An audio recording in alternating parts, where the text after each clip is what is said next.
I I asked us to talk about the Tesla crash story because it's in the news, but I don't actually care about the crash. I think you're a it's heartless monster. exactly. I just keep watching the footage and laughing. No, I'm just, That's fucked up. I we're- will say, no. I will say that our hearts go out to the people who got hurt. I'm pretty sure a 2-year-old got hurt. Oh yeah, So for sure. I want to know That's- because when I saw it didn't seem like they were hitting the other cars that hard. but still, people were injured. It got Yeah. progressively worse. At any rate, I want to talk about just how Tesla is approaching self-driving technology and how the industry is responding and the government and all that. So, can we talk about that today? Yeah. Let's talk about it. Let's do it.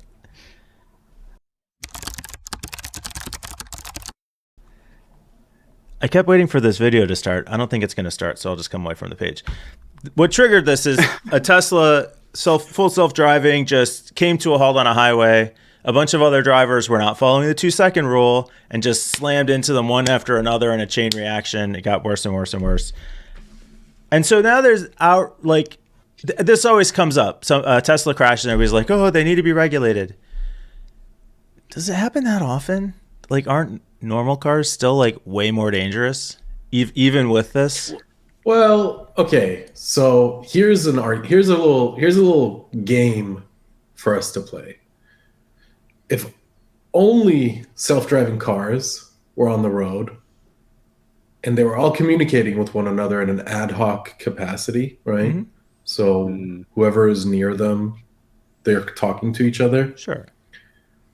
And that car, that Tesla, that offending car had a bug, slams on the brakes. Would this accident have happened? Okay, so first of all, I think I find that's an amazing question. I love it, every word of it. But I've had two instant reactions. My first was, that's a really good point. You know what? Probably the car wouldn't have slammed into the first car that malfunctioned in the first place. It would have reacted quicker than a human would, and that wouldn't have happened in the first place. But then I thought, it's computers. So what we're talking about here is the possibility of scaling up the issue. So the first car has a bug, and then the second one has a bug, and then all the other cars behind it have the same bug, so they can all crash. No, they would all stop at the same time. But they wouldn't crash. They would just stop. Yeah, but I think that's They would just overcomplicating stop it. really rapidly. Like, having the cars all communicate each other is going to make them more efficient. But Correct. not having them communicate, I don't think makes them more dangerous, is basically what I'm saying. But they're still less dangerous than humans. Right. So yeah, it's like, would a human slam on the brakes in the middle of a highway? Well, yeah, occasionally they do. But Occasionally, but the reaction time of a car versus a human, this is known, is the limitation. The limitation on a human is how quickly we can register that car in front of me is stopping, so I need to send that Yes. signal to my foot to stop. Versus the LiDAR, yeah. way faster, passing it at near speed of light. Okay, so yeah, the car is going to react faster than the human. So, but you're talking about if all these cars were self-driving, then this crash wouldn't happen because all the other cars would have reacted faster. Which Possibly, is probably I can't say true. for sure, but Right. possibly. But the current, so just think about, like, we're not at that point yet. No, Normally, I would think if you want to put a robot driving a car on the road, the government would be freaking out. It's got to be regulated. It's got to be investigated. It's got to be insured. It's got to be all these things. Tesla's kind of gotten around that by saying, no. The human's still responsible. The human's still driving. The car's just assisting them using a technology that we strangely call full self-driving. Yeah. whose fault is that? So what's the deal? Is the guy responsible, or like, what's the situation here? The guy gets to go to court because he caused this accident and say, wait, it wasn't my fault. The car malfunctioned. Then what the court will say is, prove it.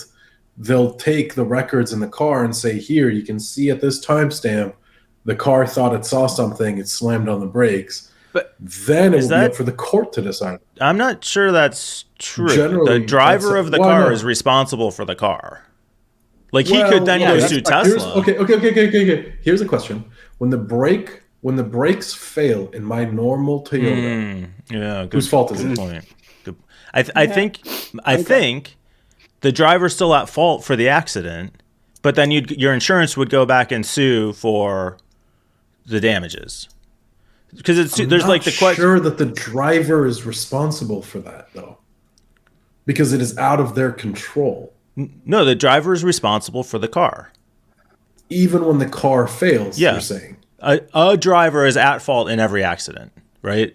So this is hurting my head. There's the insurance aspect of it, of like sure. If I cause an accident and the insurance company doesn't want to pay out, then they'll look for like, well, who else can we blame? Oh, we can blame the brake line manufacturer. We can blame the pedal company. We can blame the hydraulic fluid company. But I think they're two separate issues, and that's how Tesla kind of skirts around this, which incidentally, I think is great. Like I don't want this to be. That's just because down. you want this more. Yeah, of course. We all do. Can we also talk about the fact that and I'm not suggesting that it's Elon personally. I knew you were going to say his name. You couldn't I'm sorry. Not do it. You are obsessed with Elon Musk. I am. I totally am. I want him. I wish he was my dad. Sorry, Dad, real dad, if you're watching. I don't mean it, but like I wish I was called Epsilon Alpha, I don't know, Cross or something. Yeah. The fact that on Twitter, the guy who crashed it, or the guy who, the guy who actually crashed it, called Ken Klippenstein. If he's you a don't reporter. follow him already, you can't find him, and you can't. It won't even autocomplete his name when you search for him on Twitter. Yeah, it's crazy. Like they are suppressing this man. That's so funny. Definitely trying to. He's not the driver of the car. He's the reporter that writes about Tesla. Okay. Yeah. Ken Klippenstein, reporter at The Intercept. I can find him now. Actually. Weird. But the people have posted screenshots of like not being able to find him. So obviously they were like, wait. Elon's like, undo. How do I revert changes? Back to the point of the car. Look, this is just a road bump. Very good. On the way to self-driving. Yep. And I'm just super excited. I don't want to drive if I can avoid it. Like if I can have a car that's in one of those, like the driver's seat actually faces the back seats, you know? The car takes care of the car itself is my chauffeur, and I get to just like play video games while in the car or take a nap. Yeah. Oh, imagine going to the airport and you're already asleep, and then it just transfers you to the plane, still asleep. Like in your chart, your whole chair just like disconnects and hovers in. Everything disconnects and it takes it, and then it picks you back up when you land. Yeah, a little hollow pod. Mm-hmm. I like that. I think Tesla. Be watching VR the whole time, so you you don't even know that you're being moved. Yeah. Love it. I just want to thank Tesla for what they're doing in self-driving. I think I seriously think we owe a lot to Tesla for advancing the self-driving technology, getting adopted by society. And the other thing I think whenever we talk about Tesla is I don't actually even think of Teslas as electronic vehicles first. I first think of Tesla as self-driving. Oh no, it's a data company. And I'm that's what you think? You think self-driving? I think data. I think data aggregator. I think Tesla is the biggest self-driving data aggregator on Earth. Sure. All right. Okay. I love this conversation, but I think it's probably separate to the core of our episode. So sure. Let's continue tomorrow and Wednesday and Thursday and Friday. And on Discord and on Twitter, and I'll call you, and then after recording, let's fall asleep talking about this, you guys. Just lie in bed in a 3-person call. 100%.